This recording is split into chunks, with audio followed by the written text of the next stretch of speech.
c'est la suite et la seconde partie des Sartois du web. Merci de nous suivre. Nous sommes ensemble jusqu'à 20h. Et aujourd'hui, là, pour cette seconde partie de l'émission, je suis avec Loane et Manon. Bonsoir à vous deux. Bonsoir. Bonsoir. Ça va bien? Très bien. Super, merci. Eh ben, parfait. On va parler de voyage dans un instant avec toi. Tu as vécu à l'étranger quelques années. Mais d'abord, place à l'alternante de la semaine. C'est toi cette semaine, Loane. Alors, tu tombes bien à LMT parce que tu veux devenir journaliste. Oui, tout à donc, fait. Mais actuellement, tu es en BTS en alternance en communication. C'est ça. À Aforem, donc c'était juste à côté du Mans. Et logiquement, l'année prochaine, tu décolles à l'Institut supérieur de formation au journalisme. Oui. Jusqu'à là, j'ai tout bon. C'est ça, exactement. Qu'est-ce qui t'a, parle-nous un peu de ton parcours, qu'est-ce qui t'a mené jusqu'à la communication, jusqu'à aujourd'hui ici sur le plateau? Alors d'abord, j'ai effectué un baccalauréat général, donc au lycée Montesquieu, avec les spécialités sciences économiques et sociales et histoire-géographie, sciences politiques. Okay. Ensuite, je me suis orientée donc, vers un BTS communication à l'école Aforem. Et donc l'année prochaine, j'intègre l'ISFJ Paris, donc une école de journalisme. Et qu'est-ce qui t'a plu dans la communication pour que tu arrives, voilà. Ça a été un déclic à un moment donné au lycée, juste avant, qui t'a mené là-bas? Disons que j'ai voulu m'orienter dans un domaine dans lequel je pourrais me dépasser. C'est vrai que j'avais une personnalité un petit peu introvertie et assez timide. Et donc, je voulais vraiment partir dans quelque chose où j'aurais la possibilité de m'exprimer et de prendre la parole en public. Bah voilà, déjà c'est une belle chose. Ouais. Toujours un peu réservé ou... Oui, un petit peu, mais ça va beaucoup mieux. Ouais, il y a eu quand même pas mal de travail dessus qui ont été faits. Donc on en a parlé juste avant qu'on passe en direct. Tu as le temps pour trouver une alternance. C'est ça. Là, c'est jusqu'à décembre 2025, c'est ça? Oui, jusqu'à décembre 2025. Donc journaliste, donc ça peut comprendre plein de choses, la télévision, la radio, Internet. Est-ce qu'il y a un domaine où tu aimerais, où tu préférais être, ou tu es vraiment ouverte à plein de médias différents? Alors, je suis ouverte à tout média, mais c'est vrai que le domaine de la télévision me plaît particulièrement, justement pour diffuser en fait de l'information verbalement, mais aussi lier l'information à l'image. Donc voilà, j'aime beaucoup la télé. Il y a une thématique dans ce média-là, à la télévision, où tu aimerais beaucoup, si tu devais choisir une thématique, je ne sais pas, ça peut être le cinéma, la littérature ou autre chose, où tu es assez ouverte, c'est très général? Je suis assez ouverte sur ça. Ok, donc pas besoin, voilà. Dès que tu trouves un truc, c'est tout bon. T'as déjà eu des pistes ou pour l'instant c'est juste à envoyer des lettres de motivation, des CV et t'attends? Non du tout, j'ai pas encore de pistes, je suis encore en recherche voilà, et donc voilà, j'envoie les CV, les lettres de motivation et puis le portfolio. Il y a le temps. Alors juste avant de parler de voyage avec toi Manon, on va faire le tac au tac, donc c'est des questions rapides, simples. Si tu avais un super pouvoir, ce serait lequel et pourquoi celui-là? Ça serait de contrôler le temps, pouvoir ralentir ou bien accélérer le temps justement en fonction de mes envies, pouvoir avoir plus de temps dans des moments qui me font du bien et au contraire pouvoir justement l'accélérer dans des moments un petit peu plus difficiles. Ah, c'est fou parce qu'à chaque fois, mes invités, c'est toujours le temps. Il y a toujours ce contrôle du temps, ça va trop vite, on n'a pas le temps de tout faire, ok. Le meilleur conseil qu'on t'ait donné, qui aurait pu te servir par exemple dans ta vie professionnelle mais aussi personnelle, ce sera laquelle? Ce serait de prendre confiance en moi, d'éviter de me poser trop de questions et d'y aller, voilà. Peu importe le résultat, je pense que quand on essaye, on apprend forcément quelque chose. Donc, dans le meilleur des cas, on réussit, puis dans le pire, on apprend. Voilà, c'est une très bonne philosophie, on va l'encadrer. La chose dont tu es la plus fière? Je pense que c'est le fait justement de m'être orientée dans une filière qui à la base pouvait ne pas me correspondre. Et finalement ce BTS communication m'a énormément aidée à prendre confiance en moi, notamment dans la prise de parole en public. Et qu'est-ce que tu dirais à la Loane d'avant le BTS? Parce que j'imagine qu'en 2 ans il y a eu de l'évolution dans ta façon d'être même en société. Qu'est-ce que tu donnerais comme conseil à la Loane d'il y a 2 ans? Je dirais qu'il ne faut pas qu'elle se prive ou qu'elle se bloque face à certaines opportunités qui lui sont présentées. Il faut qu'elle se dépasse, qu'elle aille au-delà de ses limites. Voilà, au final, à la fin, on est très content et puis... on voit l'évolution. Voilà, c'est ça. La chose qui t'apaise le plus? Je dirais que c'est le monde de la musique. J'aime prendre le temps de chanter, de jouer du piano, de composer, de lire. Voilà. Il y a des artistes où tu es vraiment fan ou qui t'influencent? J'aime beaucoup Adèle. Ok. Voilà. Et ton réseau social préféré? Si tu devais en choisir un?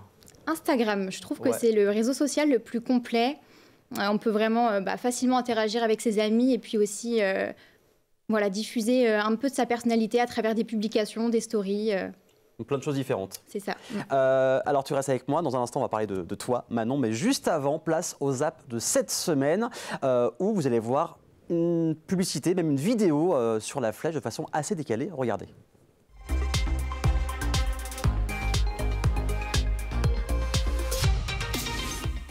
Oh là là. Je suis sous le choc.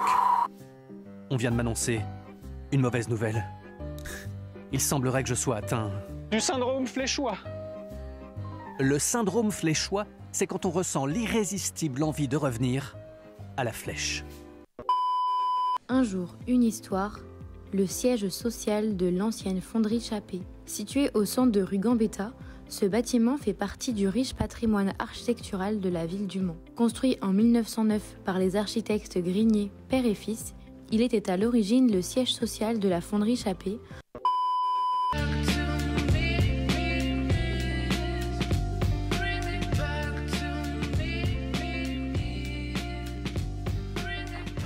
Il y aura en fait 4 propositions de parcours. Un grand parcours de 590 km, un plus petit de 350 km et 2 autres de 240 et 160 km. Ça sera sur le week-end de l'Ascension de mai 2025. C'est une aventure gravel en autonomie.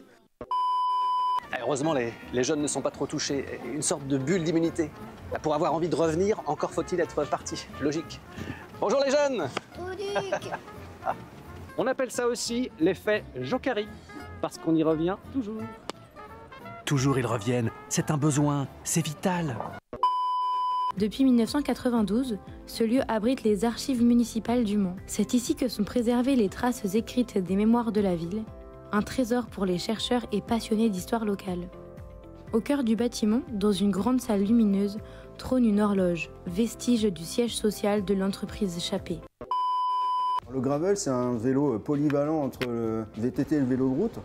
Donc on va aller aussi bien sur les petites routes bitumées que sur les chemins. Hein. Et c'est un événement non chronométré.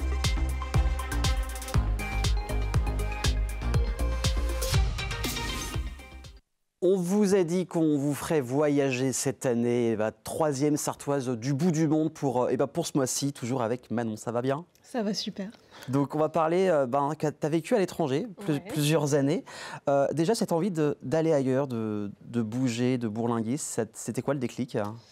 Alors c'était une période de ma vie, gros questionnement, l'impression de ne pas pouvoir avancer, de ne pas savoir où aller.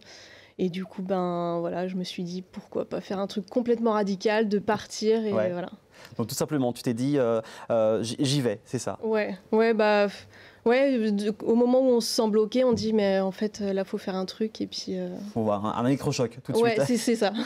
Et donc, tu es parti en Australie, aux États-Unis ? Ouais, et puis un petit peu en Allemagne. Un petit peu en Allemagne. Ouais. Pourquoi ces pays-là ? C'était un concours de circonstances ? Tiens, ça me tente, je voudrais voir ce que ça donne là-bas. C'était quoi le choix ? Déjà, en fait, le fait de me dire il faut que je parte. Ouais. Et en fait, après, c'est venu après la destination, parce que je me suis dit, mais qu'est-ce que je vais faire ? Ok, je pars, mais je vais faire quoi ? Est-ce que je vais travailler ? Est-ce que je vais reprendre des études ? Et en fait, en cherchant en ligne, j'ai trouvé le fait d'être au pair. Ok. Et du coup, je me suis dit, voilà, je me lance. Et après, c'est venu où je me suis dit, le rêve américain, allons-y. Évidemment. Voilà. Donc voilà, famille au pair, donc les États-Unis. L'Australie aussi, c'était au pair ou c'était complètement autre chose ? Non, j'ai fait au pair là-bas, mais je suis partie en PVT. Et du coup, là-bas, j'ai fait plusieurs boulots. Et aux États-Unis, tu es partie à quel endroit exactement ? En Caroline du Nord. C'est sur la côte Est. Ouais. Au milieu de la côte Est. Voilà. C'est idéalement situé pour voyager, donc c'est au top. Donc que des bons souvenirs, j'imagine. Ouais. T'es resté combien de temps là-bas ? 1 an et demi. Ok, très bien. Donc t'es revenu. Tu parles déjà anglais ou avant c'était... Non, c'était pas du tout. Je suis partie avec un niveau collège. Where is Brian ? Ouais, j'allais y venir. Gad Elmaleh qui nous écoute, voilà, c'est ça. Ouais. Non, j'étais vraiment catastrophique. Je savais dire mon nom et voilà. C'est déjà bien au début. Mais après, t'es revenu bilingue. Il m'a fallu quand même un petit peu de temps, mais ouais, là maintenant je pense que je me débrouille. Je m'en doute.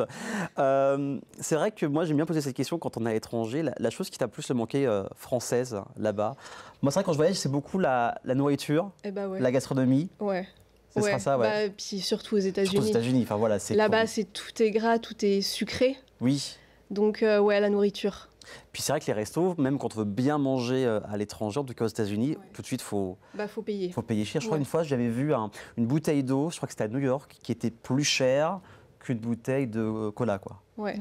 Puis là-bas, il y a les free refill. Si tu demandes un verre de coca, tu as du coca à volonté. Ouais, donc voilà. Donc voilà, faut pas faire ça. Faut boire de l'eau, en effet. Et à l'inverse, encore une fois que tu es en France, il y a des choses qui te manquent par rapport quand tu étais à l'étranger? Ouais. Après, il y a tellement de trucs. Les cinémas là-bas, c'est la plupart, c'est avec les sièges inclinables. Ça commence à venir en France. Bon, c'est la place à 25 €, mais ça commence à... Là-bas, c'est tarif le prix normal, en fait. Ok. Il y a ça, il y a justement l'ice tea. Oui. Qui n'a pas du tout le même goût qu'en France. C'est un peu goût thé glacé maison. Et puis, enfin, tellement de trucs. C'est trop dur de tout énoncer. Et du coup, tu as enchaîné les États-Unis, l'Allemagne, l'Australie à la suite, ou il y a eu quand même des moments de pause où tu es revenu en France pour repartir après? Alors, il y a eu des moments de pause. Alors, j'ai fait 1 an et demi à la suite aux États-Unis. Okay. Ensuite, j'ai eu quelques semaines de battement. Je suis allée en Allemagne. Vu que c'était pour suivre la famille chez qui j'étais aux États-Unis, voilà. Ok.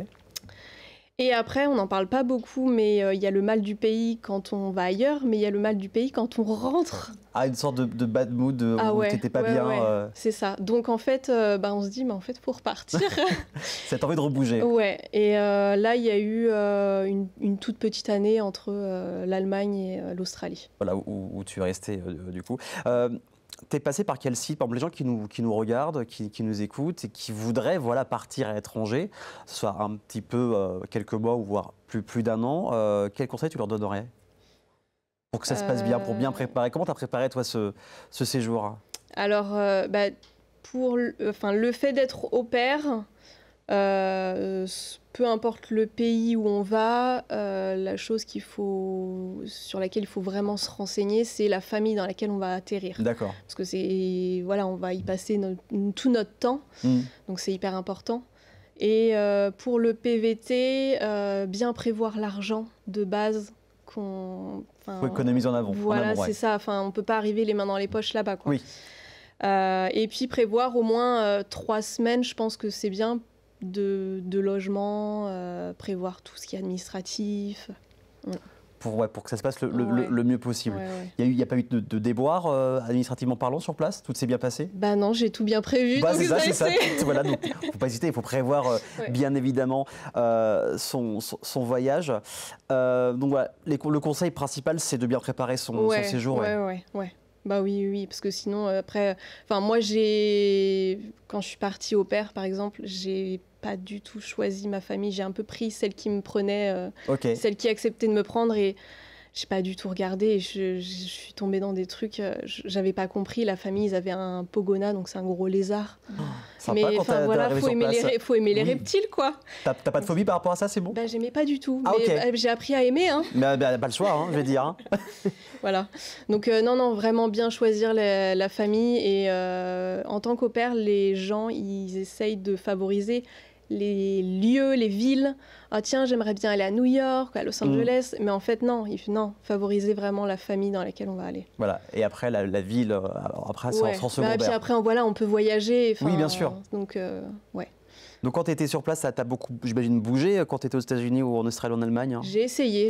Ouais. Après, c'est des pays tellement énormes que c'est compliqué, quoi. Ouais, c'est ça. Après, aux États-Unis, j'ai réussi à faire quelques voyages.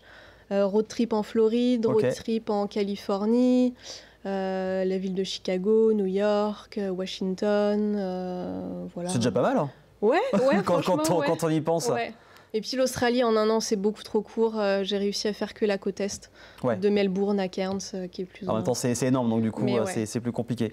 Donc, on doit faire aussi des rencontres. Quand tu dis que tu es française, quelles étaient les réactions des Américains, des Australiens? Alors, aux États-Unis, très très bien. Les gens adorent. L'accent, c'est vraiment... le truc... Alors que c'est horrible, hein. Quand on essaie de parler anglais en français, c'est vraiment horrible, hein. Entre nous, on trouve ça moche, hein. Mais eux adorent, c'est vrai. Ouais. Et par contre, en Australie, Pas trop. Ah non, non, on est très très mal vu. On a failli ne pas pouvoir bosser à certains endroits. D'accord, pourquoi? Il n'y a pas les Français? Mauvaise réputation. D'accord. Okay. Il y a beaucoup de PVTistes qui vont là-bas, des backpackers, et on n'est pas très bien vu, quoi. Non, malheureusement. Et Le Mans est connaissé aux États-Unis? C'est vrai que quand on parle des 24 heures du Mans, en général, ça dépend. Ça dépend de l'endroit. Il y en a qui connaissent les 24 heures et il y en a pas trop. Pas trop. Mais c'est quand même bien connu. Hein. Oui. Ouais. Donc non, c'est cool pour ça. Donc voilà, plus aux États-Unis où il y a eu plutôt, vous avez été plutôt bien accueilli par rapport à l'Australie. En tout cas, voilà, le conseil, c'est de bien préparer, comme tu as dit, son séjour. En tout cas, merci beaucoup, Manon, d'être venue parler de ces souvenirs de voyage. Plaisir. On a envie de partir. Est-ce qu'il y a un pays pour finir que tu aimerais faire là prochainement? Si on te donnait un billet n'importe où, ce serait lequel? Tous les pays où j'ai pas été. Voilà, ça fait beaucoup. Non, mais prochainement, pourquoi pas Nouvelle-Zélande? Et ben voilà. Ce serait bien. Voilà, on croise les doigts. Voilà. Pour en parler ici. Merci beaucoup Manon, merci beaucoup Loane d'être venue. Merci à toi. Peut-être, on se retrouvera peut-être prochainement. Hein. En tout cas, on croise les doigts pour que je trouve cette alternance, que ce soit au Mans ou à Paris. Mais voilà, actuellement, c'était sur le Mans, bien évidemment. Et dans un instant, on va aller au bar du Pilier Rouge dans la cité Plantagenet pour aller faire la rencontre d'un groupe qui s'appelle Diad avec Louise et Gabriel. Ils mélangent la musique classique et la musique électro. On découvre ça dans quelques instants après la pub. À tout de suite.